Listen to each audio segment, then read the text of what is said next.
ನಮ್ಮ ಎಲ್ಲರ ಜೀವನದಲ್ಲಿ ಕೆಲವೊಂದು ಅನ್‌ಸೇಫ್ ಅಥವಾ ಫಿಯರ್‌ಫುಲ್ ಅನುಭವಗಳನ್ನ ನಾವು ಎದುರಿಸಿರ್ತೀವಲ್ವಾ?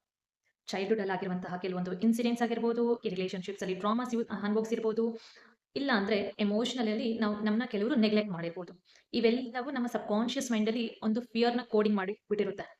ಇದೆಲ್ಲ ನಮ್ಮ ಚೈಲ್ಡ್‌ಹುಡ್ ಅಲ್ಲಿ ಆಗಿರುವಂತಹದ್ದೆಲ್ಲವೂ ನಮ್ಮ ಸಬ್‌ಕಾನ್ಷಿಯಸ್ ಮೈಂಡ್ ಏನ್ ಮಾಡಿರುತ್ತೆ, ಕೋಡಿಂಗ್ ಮಾಡ್ಕೊಂಡ್ಬಿಟ್ಟಿರುತ್ತೆ. ಆ ಕೋಡಿಂಗ್ ಅಲ್ಲಿ ಏನಿದೆ? ಫಿಯರ್ ಇದೆ. ಅದೇ ನೀವು ಚಿಕ್ಕ ವಯಸ್ಸಲ್ಲಿ ಹ್ಯಾಪಿಯಾಗಿದ್ದು, ಎಲ್ಲರ ಜೊತೆನೂ ಖುಷಿಯಾಗಿದ್ದು, ನೀವು ಏನ್ ಬೇಕೋ ಅದನ್ನೆಲ್ಲ ಎಂಜಾಯ್ ಮಾಡ್ತಾ ಅಮೇಜಿಂಗ್ ಲೈಫ್ ಇದ್ರೆ, ನಿಮ್ಮ ಸಬ್‌ಕಾನ್ಷಿಯಸ್ ಮೈಂಡ್ ಏನ್ ಕೋಡ್ ಮಾಡಿರುತ್ತೆ? ಹ್ಯಾಪಿನೆಸ್‌ನ ಕೋಡ್ ಮಾಡಿರುತ್ತೆ. ಬಟ್ ನೀವು ಫೇಸ್ ಮಾಡಿರೋದೇನು?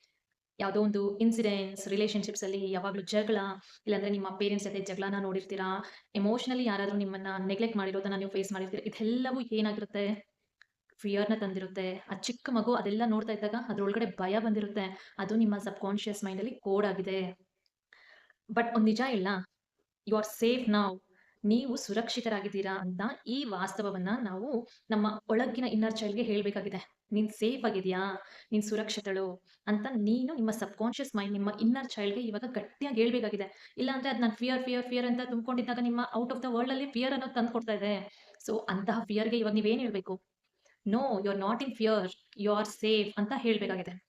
ಈ ದಿನ ನಾವು ಅಂತಹ ಫಿಯರ್ ಆಗಿರುವಂತಹ ಕೋಡಿಂಗ್‌ನ ಈ ಓಪನೋ ಮೂಲಕ ಹೀಲ್ ಮಾಡೋಣ. Are you all ready? ನೀವ್ ಯಾವತ್ತಾದ್ರೂ ರೀಸನ್ ಗೊತ್ತಿಲ್ದೇನೆ ಭಯ ಪಟ್ಕೊಂಡಿದೀರಾ? ಅಥವಾ ಸಡನ್ ಆಗಿ ಆಂಕ್ಸೈಟಿ ಫೀಲ್ ಆಗಿರ್ತೀರಾ? ಇಲ್ಲಾಂದ್ರೆ ಏನೋ ಒಂದು ಭಯನ ಫೀಲ್ ಮಾಡ್ತಾ ಇರ್ತೀರಾ. ಇದು ನಿಮ್ ಒಳಗಡೆ ಇರುವಂತಹ ಹಳೆಯ ನೋವುಗಳು ಇರುತ್ತಲ್ವಾ? ಎಲ್ಲ ನೆನ್ಪಿಟ್ಕೊಂಡಿರ್ತೀರಲ್ಲ ಹಳೆಯ ನೆನಪುಗಳು, ಅದಾಗಿರ್ಬಹುದು. ಅದ್ರಿಂದ ನಿಮ್ಗೆ ಈ ತರದ ಸಿಚುಯೇಷನ್ ನೀವು ಫೇಸ್ ಮಾಡ್ತಾ ಇರ್ತೀರಾ. ಅದು ನಿಮ್ ಒಳಗಡೆ ಇರುವಂತಹ ಇನ್ನರ್ ಚೈಲ್ಡ್ ಹೇಳ್ತಾ ಇರುತ್ತೆ, ನಾನ್ ಸೇಫ್ ಇಲ್ಲ, ಐ ಆಮ್ ನಾಟ್ ಸೇಫ್ ಅನ್ನೋ ಭಾವನೆನ ತಂದಿಟ್ಕೊಬಿಟ್ಟಿರುತ್ತೆ. ಸೊ ಅಂತಹ ಭಾವನೆಗಳನ್ನ ನಾವೇನ್ ಮಾಡ್ಬೇಕು ಇವಾಗ?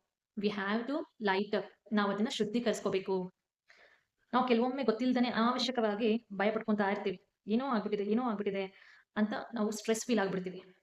ಯಾಕ್ ಗೊತ್ತಾ? ನಮ್ಗೆ ಆಗಿರುವಂತಹ ಬಾಲ್ಯದ ಘಟನೆಗಳು. ಫಾರ್ ಎಕ್ಸಾಂಪಲ್ ನಾನು ಹೇಳ್ತೀನಿ, ನೀವು ಸ್ಕೂಲ್‌ಗೆ ಹೋಗ್ತಾ ಇರ್ತೀರಾ, ನಿಮ್ಮ ಊರಿನ ಬಸ್ ಹತ್ತಕ್ ಹೋಗಿ ಬೇರೆ ಬಸ್ ಹತ್ಬಿಟ್ಟಿರ್ತೀರಾ. ಆ ದಿನ ನೀವೆಷ್ಟು ಭಯ ಪಟ್ಟಿರ್ತೀರಾ ಬೇರೆ ಕಡೆ ಹೋದಾಗ? ನಿಮ್ಗೇನು ಗೊತ್ತಿರಲ್ಲ ಆ ಟೈಮಲ್ಲಿ.